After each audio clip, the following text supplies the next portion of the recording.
नमस्कार, मैं जितेंद्र चतुर्वेदी। मतांतर में आप लोगों का स्वागत है। पंजाब का जो चुनाव हुआ, उस चुनाव में ऐसा मालूम पड़ता है कि भाजपा को अप्रत्याशित बढ़त मिलने की संभावना दिखाई दे रही है और इसके कारण, उन कारणों पर हम बात करेंगे और ये कारण वो तमाम राजनीतिक विश्लेषक और सेफोलॉजिस्ट भी बता रहे हैं जो वहां की तासीर को समझ रहे हैं, जो वहां की जमीन को जानते हैं। आप ये सीधे तौर पर समझ रहे हैं कि दरअसल वोटिंग परसेंटेज जो पंजाब का है उसमें तकरीबन 5% की गिरावट आई है। इस गिरावट को लोग अपनी अपनी तरह से व्याख्या कर रहे हैं, लेकिन जो सेफोलॉजिस्ट हैं वो ये साफ तौर पर कह रहे हैं कि इस गिरावट का सबसे बड़ा नुकसान कांग्रेस को होने जा रहा है। क्यों होने जा रहा है? उसकी वजह यह हो सकती है कि उनका वोटर बाहर नहीं निकला, पहली बात। दूसरी बात जो ये माना जा रहा है कि जो कांग्रेस के भीतर की रसाकस्सी रही, उस रसाकस्सी ने उनके वोटरों को नाराज भी किया और उनके वोटरों को घर में बैठने के लिए मजबूर भी किया।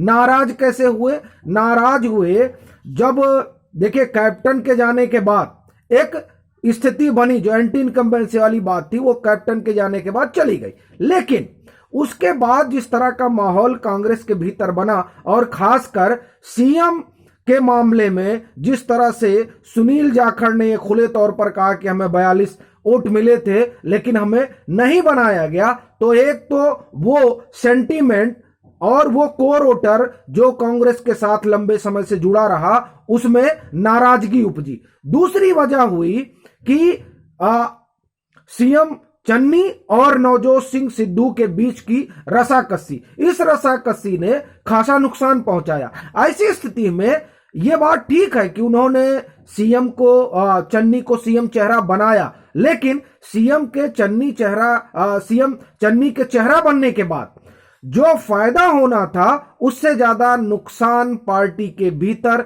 चल रही अंदरूनी कलह ने उनको पहुंचाया और जिसके कारण उनका कोर वोटर तो खिसका ही खिसका। और इसकी सबसे बड़ी वानगी यह है कि चुनाव में कांग्रेस भाजपा और आम आदमी पार्टी पर हमलावर थी, ना कि अकाली पर, जबकि अकाली उनकी पारंपरिक रूप से प्रतिद्वंदी तो वही है, लेकिन अकाली पर हमला कम हो रहा था, ज्यादा हमला भाजपा और आप पर हो रहा था। तो इससे साफ नजर आ रहा था कि दरअसल जो उसका कोर है वो खिसक रहा है और वो खिसक कर भाजपा और आम आदमी पार्टी में बढ़ सकता है।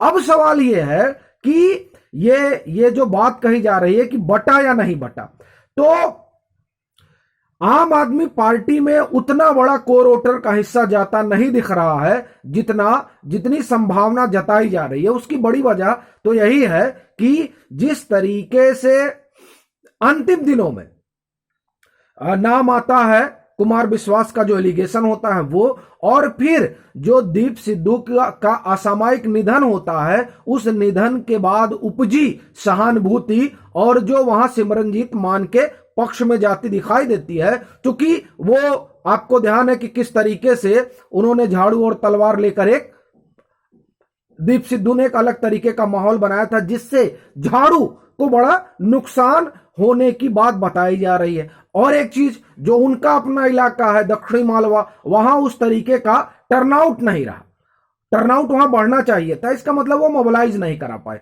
तो ये एक कारण माना जा रहा है कि जो बड़ी गेनर हो सकती है वो बीजेपी हो सकती है, वो वोटर जो कांग्रेस से छिटका, कांग्रेस से नाराज हुआ। एक तो बात ये हुई। दूसरी बात ये हुई कि जो ये भैये वाला कमेंट आता है कांग्रेस की तरफ से, उससे तकरीबन जो आपका पठानकोट है, अमृतसर है, लुधियाना और जालंधर है, यहां तकरीबन 27 सीटें हैं।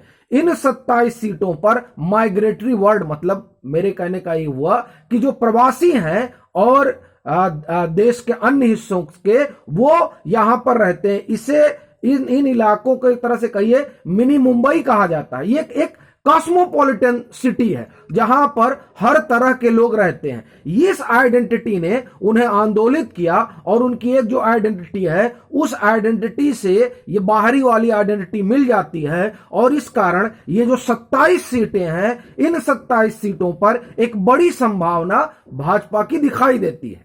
ये तो एक बात हुई। दूसरा, अगर आप देखें कि किस तरह आखिर एक कारण, और भाई सिर्फ यही एक बात तो नहीं हो सकती है, और भी बातें हैं जो उनकी बढ़त को बताती है। देखिए, वहां जो एक बड़ा मसला हुआ वो हुआ प्रधानमंत्री की जो फिरोजपुर रैली हुई वो बीच में रद्द हुई और उनको सुरक्षा कारणों से वापस आना पड़ा। ये जो सुरक्षा वाला मसला है और खासकर वहां जिस तरह से ये आप कहिए कि अलगाववादी तत्वों को लेकर एक तरह का सेंटीमेंट जो दिखा, इन दो बातों से वहां सुरक्षा को एक बड़ा मसला बना। सुरक्षा उन डेरों के बीच जो वहां पर काम करते हैं, और खासकर ये माना जाता है कि दरअसल डेरे जो है वो जो खालिस्तानी एलिमेंट है उनके निशाने पर भी रहते हैं। तो ये डेरों ने सुरक्षा के लिहाज से ये एक बड़ी चीज हुई कि उनको लगा कि हम सुरक्षित रहें, इसकी वजह से वो उनका भाजपा की तरफ झुकाव देखा गया। आपको जानकर दिलचस्पी मतलब हैरानी होगी कि इसमें जैसे राधा स्वामी सत्संग का नाम आता है, नामधारी का नाम आता है, इन लोगों का नाम तो आता है। अब देखिए, राधा स्वामी सत्संग को ये वहां माना जाता है, जो अभी मैं पढ़ रहा था, जो बड़े सेफोलॉजिस्ट हैं कम से कम हिंदुस्तान के, यशवंत देशमुख, उनका जो आप देखते होंगे वो जो तमाम वो सर्वे वगैरह करते हैं, उन्हीं का एक बढ़िया एक अच्छा पीस इंडिया टुडे में आया है। उसमें वो कहते हैं कि राधा स्वामी सत्संग को ट्रेडिशनली माना जाता था कि वो कांग्रेस के मतलब कांग्रेस की तरफ झुके रहते हैं, लेकिन ये जो सुरक्षा है, इस सुरक्षा मसले ने वहां डेरों को आंदोलित कर दिया कि नहीं, सुरक्षा अगर चाहिए तो हमको जो है इधर जाना होगा, तभी हमारा जो अपना काम है, हमारी जो अपनी आस्था है और हम जिस तरीके से अपना कामकाज करते हैं वो उसमें हम तभी सुरक्षित रह सकते हैं जब यहां एक ऐसी सरकार हो जो हमें सुरक्षा दे सके। ये वजह है कि जो डेरे हैं उनका झुकाव जो है वो बीजेपी की तरफ हुआ। बड़ी बात यह है कि इसमें जो क्रिश्चियन डेरे अब एक प्रचलन में आए हैं पंजाब में, उन डेरों ने भी भाजपा को समर्थन किया। ये बड़ी दिलचस्प बात है और यह हैरान भी करती है कि इस तरीके का मसला हो गया, सुरक्षा का इतना बड़ा मतलब जब आप पीएम के काफिले को सुरक्षा नहीं दे पा रहे हैं तो ऐसी स्थिति में आप जो है हमें सुरक्षा कैसे दे सकते हैं। ये जो दो तीन बातें हुई, इन बातों ने एक अलग तरह का मोमेंटम तैयार किया पंजाब के भीतर भाजपा को लेकर। यह अलग बात है कि लोग उसे डिनाई कर रहे हैं कि नहीं, यहां पर भाजपा कुछ खास नहीं करने वाली है, कोई बड़ा चमत्कार नहीं करने जा रही है। तो देखिए, चमत्कार की बात तो हम लोग कर नहीं रहे हैं, या कोई भी ये नहीं कह रहा है कि वहां भाजपा 60 सीटें पाने जा रही है। हां, पा जाए तो ये वाकई में चमत्कार होगा, लेकिन ये तो एकदम तय है कि अगर डेरों का वहां की पॉलिटिक्स में इन्फ्लुएंस है, अगर ये मानते हैं और जो तमाम विश्लेषक मानते हैं, तो वो इन्फ्लुएंस वोट में दिखेगा, ये भी तय बात है।